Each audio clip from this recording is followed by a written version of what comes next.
सातारा जिल्ह्यातील पाटण विधानसभा मतदारसंघात भाजपाला मोठा धक्का बसला आहे।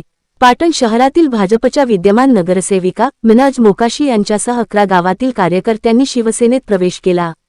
गेल्या 1.5 वर्षात 2000 कार्यकर्ते पदाधिकाऱ्यांनी भाजपाची तसेच पाटणकर गटाची साथ सोडली आहे। गेल्या काही दिवसापूर्वी भाजपचे विद्यमान नगरसेवक उमेश टोळे यांनी उपमुख्यमंत्री एकनाथ शिंदे यांच्या हस्ते पक्षप्रवेश केला। या पक्षप्रवेशामुळे भाजपाला तसेच पाटणकर गटाला पाटण शहरासह ग्रामीण भागात मोठा धक्का मानला जात असून पाटण शहरातील भाजपाची ताकद कमी होताना दिसत आहे। पाटणकर गटाकडून शिवसेना पक्षामध्ये जवळपास 125 पेक्षा जास्त प्रमुख पदाधिकाऱ्यांनी कार्यकर्त्यांनी 10 ते 11 गावातल्या जाहीर प्रवेश केलेला आहे।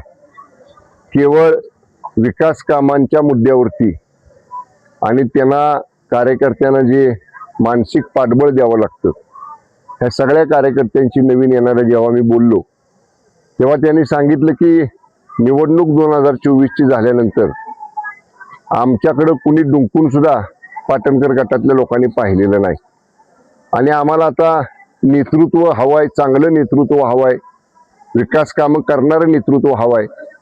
आणि मी नेहमी काम करताना कधी गटतट तालुक्यामध्ये पाहिला नाही, आपला तुपला कधी केलं नाही आणि त्याच्यामुळेच आज ह्या 8-10 गावातल्या लोकांनी उघडपणे निर्णय घेतला आणि त्यांनी आज शिवसेनेमध्ये जाहीर प्रवेश केलेला आहे। मी त्यांचं स्वागत केलं आणि विकास कामांसाठी तालुक्याचा आमदार म्हणून, जिल्ह्याचा पालकमंत्री म्हणून त्याला भरपूर सहकार्य करण्याचं आश्वासन मी दिलेलं आहे।